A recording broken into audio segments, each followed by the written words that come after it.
Salut à tous, aujourd'hui on va fabriquer un flipper de A à Z en utilisant de l'impression 3D et puis des petits composants. Ce qui va être intéressant, c'est de voir comment je le construis, mais aussi tout le fonctionnement des différentes pièces qu'il y a dans un flipper. Moi-même je savais pas du tout comment ça fonctionnait et j'ai appris au fur et à mesure en préparant cette vidéo. Les éléments principaux de ce flipper, c'est ces électroaimants qu'on a en différentes tailles qui vont se retrouver un peu partout dans le flipper. On a des relais pour les activer, une série de boutons et puis pas mal de petits capteurs qui vont servir à savoir où passe la bille pour compter les points. J'ai passé 3 jours à faire la modélisation 3D de ce flipper et au bout de ces 3 jours, je me suis rendu compte que côté impression 3D, on en avait pour plus d'une semaine. Du coup, j'ai dû changer un peu mes plans pour pouvoir mettre un plateau en bois et réduire le nombre d'impressions. Mais donc évidemment, ça va rajouter un peu de travail parce qu'il faut que je perce tous les trous un par un à la main. J'ai pas trouvé de contreplaqué en 2 cm d'épaisseur, du coup on va coller 2 planches ensemble.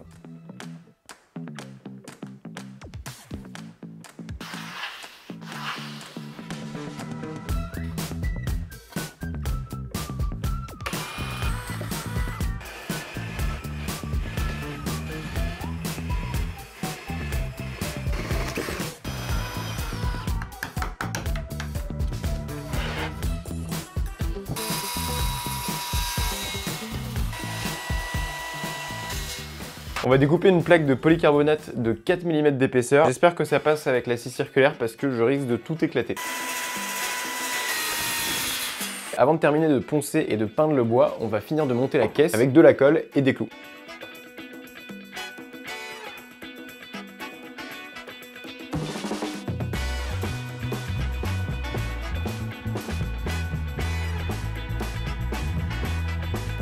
On passe au ponçage.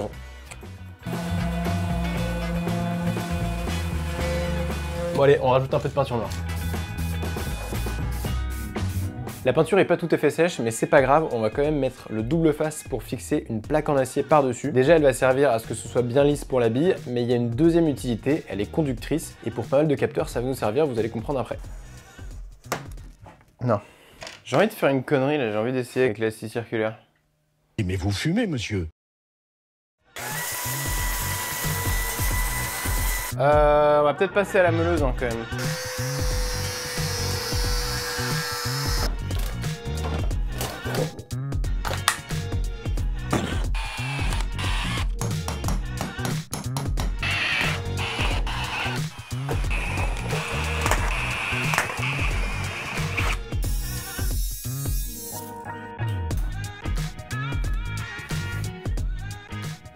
J'ai complètement oublié, il faut que je perce un trou dans la planche et dans la feuille de métal pour pouvoir passer tous les câbles des différents composants. Donc on peut rattraper ça, c'est un peu dommage de le faire après la peinture parce que ça va tout défoncer, mais ça va le faire quand même. Ça c'est bien dangereux.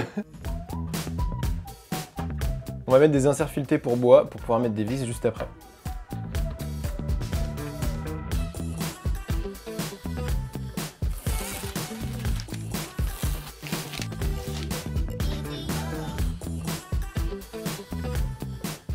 La piste commence à prendre forme, maintenant on va utiliser de la résine UV, ça polymérise super vite et on va la mettre dans les différents trous des capteurs parce qu'il faut qu'il y ait une pièce transparente entre la piste et le capteur pour détecter le passage des billes, mais ça va aussi servir pour tout ce qui est LED. Je vais commencer par mettre du scotch sur les trous de tous les capteurs pour éviter que la résine coule.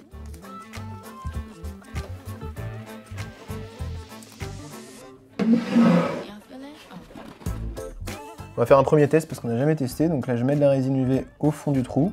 Et là, je vais venir mettre ma lampe UV juste au-dessus. Donc là, on retire. Et normalement, ça devrait être déjà dur. Et c'est celle-ci. Et ouais, je crois que c'est dur. Bon, comme ça a l'air de super bien marcher, on va faire ça avec tous les trous. Et on va les remplir de résine en même temps.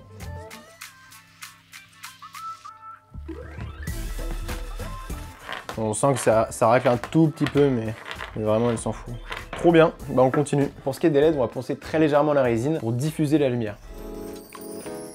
On va tester quand même les trous avec une lampe. Regarde ça. Ça va être magnifique. Une fois qu'on a fait ça, on va pouvoir placer toutes les pièces imprimées en 3D pour faire le circuit. Il y en a énormément, je vous l'ai dit, ça a duré plus de 3 jours complets d'impression. Mais avant ça, je vais installer un des électroaimants auxquels on n'aura plus accès après.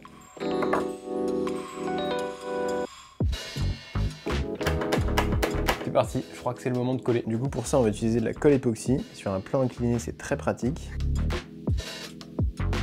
On met la pièce, la première, et j'espère que je vais pas me foirer.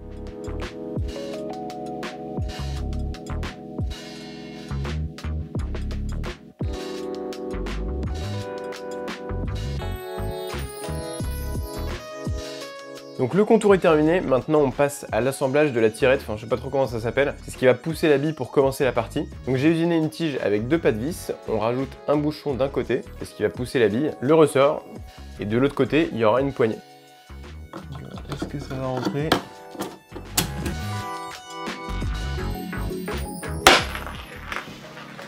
Et tout marche trop bien, putain, c'est incroyable. Juste à côté de la tirette, j'ai mis un trou dans lequel je vais mettre un carré de mousse. Ça va permettre à la bille de pas rebondir quand elle arrive et de bien se loger dans la tirette. J'ai eu envie de faire une rampe pour la bille et de faire un passage un peu en mode circuit de bille avec un rail. C'est juste des baguettes de soudure que je vais coller.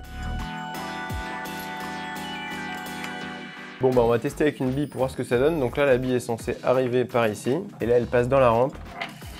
Et elle ressort là, putain ça marche trop bien. C'est nickel. Je refais. On termine en mettant les dernières pièces du chemin de la bille. Ça prend carrément forme, ça fait plaisir, on va installer les boutons, donc on va avoir 2 boutons pour les flippers classiques de chaque côté. Ensuite on va avoir un bouton d'allumage, et puis un bouton pour commencer la partie, et enfin un dernier bouton pour engager la bille. On rajoute la prise d'alimentation. Maintenant on va installer les slingshots, c'est ces 2 espèces de triangles qui renvoient la balle dès qu'elle les touche. Et pour ça, au lieu de mettre du caoutchouc comme dans les flippers classiques, j'ai décidé d'utiliser des ressorts maintenus avec 2 vis.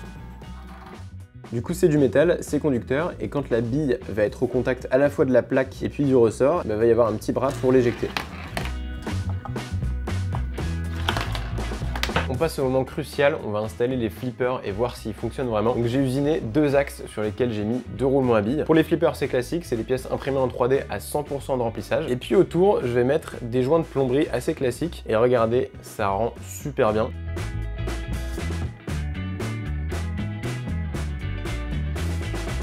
Pour les bloquer sur les axes, j'utilise des petites vis sans tête. Et regardez, encore une fois, ça rentre parfaitement et ça fait plaisir.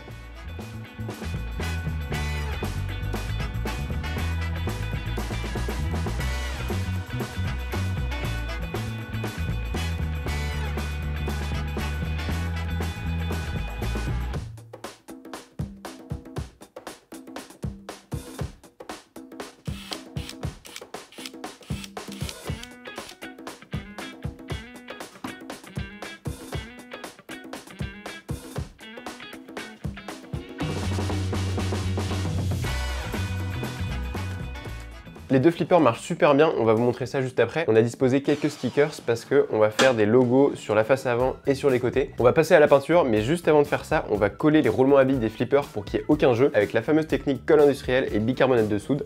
Ça fait un truc super solide, vous allez voir ça. On saupoudre et ça va faire un espèce de mastic.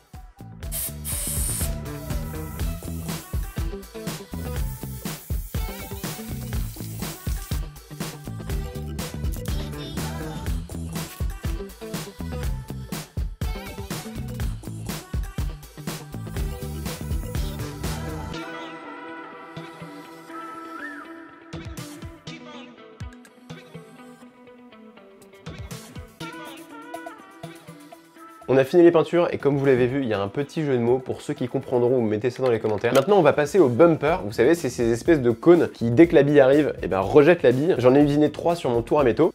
Et juste en dessous du cône, va y avoir la même chose, un électroaimant qui va attirer la pièce vers le sol. Pour que le bumper sache que la bille arrive dessus, en fait, on va mettre un contact sur le métal, c'est pour ça d'ailleurs que c'est une pièce en métal, et un contact sur le sol. Ce sera comme un interrupteur et c'est exactement le même principe que les slingshots qu'on a fait juste avant. On a une pièce imprimée en 3D dans laquelle on va passer le câble. Voilà, je le récupère en haut et ça va passer dans la pièce. Donc là, on a un petit pas de vis. Donc là, j'ai mis une petite vis pour le contact. Là, on a 2 équerres qu'on va visser sur l'électroaimant pour le maintenir en dessous du plateau.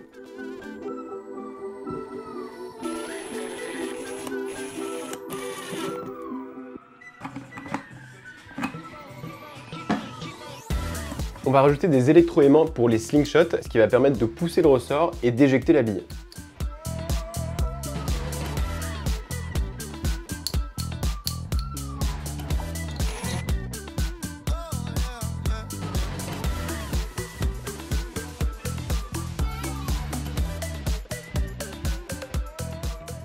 On a quelques capteurs à rajouter en commençant par des piezo. À la base, c'est comme un buzzer, mais là, on va l'utiliser en capteur de choc.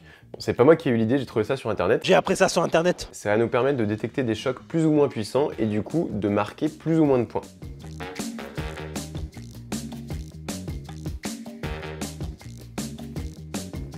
Et le deuxième capteur qu'on va installer, c'est comme ça, des petits capteurs infrarouges, ça coûte quasiment rien et c'est ce qui va permettre de détecter le passage de la bille. On a quelques relais à installer qui vont permettre d'activer les différents électroaimants. On va avoir des témoins lumineux un peu partout dans le flipper et pour ça j'ai utilisé des LED adressables. C'est exactement les mêmes que celles qu'on avait utilisées pour le tank, sauf que cette fois-ci j'ai découpé le bandeau pour pouvoir séparer les LED et les mettre aux différents endroits.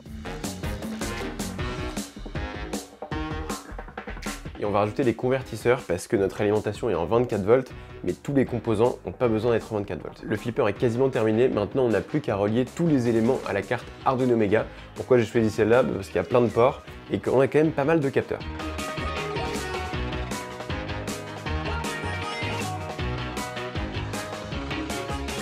On est quelques jours plus tard parce que j'ai énormément galéré. Il faut savoir que ce projet-là, ça paraît pas, mais c'est beaucoup plus compliqué qu'un projet comme le tank par exemple. Je vais vous expliquer les différents problèmes que j'ai eu, mais avant ça, on va regarder comment marche le flipper. On commence par brancher l'alimentation, c'est une alimentation 24 volts. Ensuite, on peut allumer le flipper. À ce moment-là, on a les points qui s'affichent sur un écran OLED. J'ai deux boutons de chaque côté pour activer le flipper droite et gauche. À droite, j'ai un bouton pour lancer la bille et à gauche pour recommencer une partie. On a 10 billes par partie et on peut pas relancer une bille tant que la première n'est pas revenue à la maison. Mais il y a une exception, c'est quand on touche ce capteur là. C'est un capteur optique et comme il est très peu accessible, quand la bille passe devant, on a le droit à une deuxième balle. On a 3 autres capteurs optiques pour rajouter des points qui se situent au niveau des portes. La première fois que la bille passe, c'est en bleu et on marque 5 points. Ensuite, ça passe au vert et on peut marquer 10 points. Et enfin, ça passe au rouge et on marque 20 points. Pour ensuite revenir au bleu comme à l'origine. Donc ça, c'est pour les points. Et ensuite, on a un dernier capteur optique infrarouge qui permet de savoir si la bille est rentrée à la maison. On a un autre type de capteur, c'est les capteurs piezo. Et ça a été mon premier problème. J'étais censé pouvoir marquer différents points en fonction de la pression qu'on applique sur ces capteurs, mais ça marche pas du tout. Ils sont hyper instables, donc du coup j'ai pas eu le choix, je les ai juste reliés comme un capteur classique. En fait ça marche comme un bouton on/off, si la bille fait contact, et ben dans ce cas là ça met des points. Donc là pareil, on a le même système de code couleur. Et ça fonctionne de la même façon avec tous les capteurs, donc soit ça fait contact entre la piste et le ressort avec les sync shots par exemple, ou encore entre la piste et les bumpers pour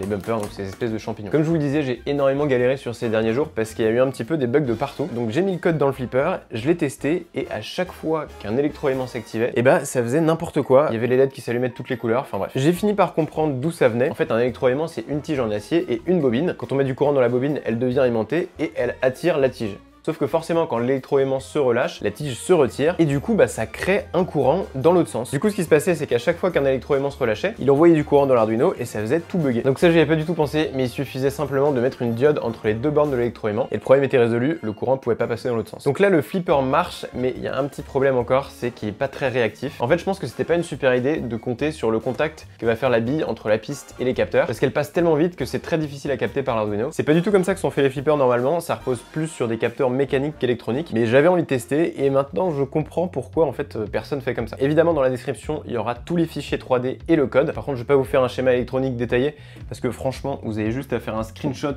du dos du flipper et je pense qu'on comprend tout, hein.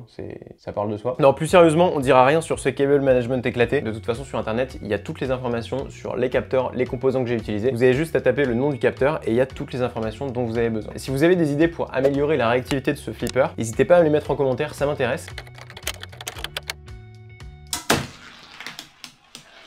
S'il te plaît, par pitié.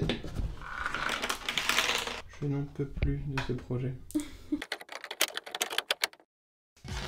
Ça marche, putain. Oh, c'est fou. Bon alors du coup ça change tout. Je vais essayer de mettre l'affichage de l'écran uniquement quand on marque des points. Oh, c'est incroyable. Ça, c'est tellement mieux. Ça change tout, hein. C'est incroyable. Oh, balle supplémentaire. Non, j'en ai une deuxième. Bon oubliez tout ce que je vous ai dit juste avant. En vrai, il marche vraiment bien. C'est impressionnant, il suffisait juste de changer un tout petit truc dans le code. Et ça y est, on a un flipper digne de ce nom. Donc là, j'ai plus qu'à rajouter la plaque de plexi et on va pouvoir se faire des parties. Enfin, j'ai dit n'importe quoi, c'est pas du plexi, c'est du polycarbonate, comme ça au moins ça cassera pas. Et voilà, la fin du projet. Après 2 semaines de dur labeur, ça y est.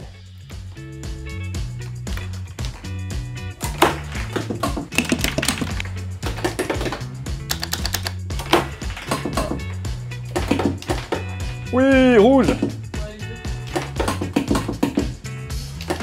Oui, rouge. Je m'arrête plus. Bam, la machine. Et voilà. Et ben on finit la partie sur 385 points. Bon bah finalement c'est un projet qui se termine super bien. Je suis hyper content du résultat et je peux vous assurer que pour le coup c'était l'un des projets les plus compliqués techniquement que j'ai jamais fait sur ma chaîne. Donc ouais, beaucoup de boulot mais trop content du résultat. Et puis on se retrouve très bientôt pour une prochaine vidéo. Salut!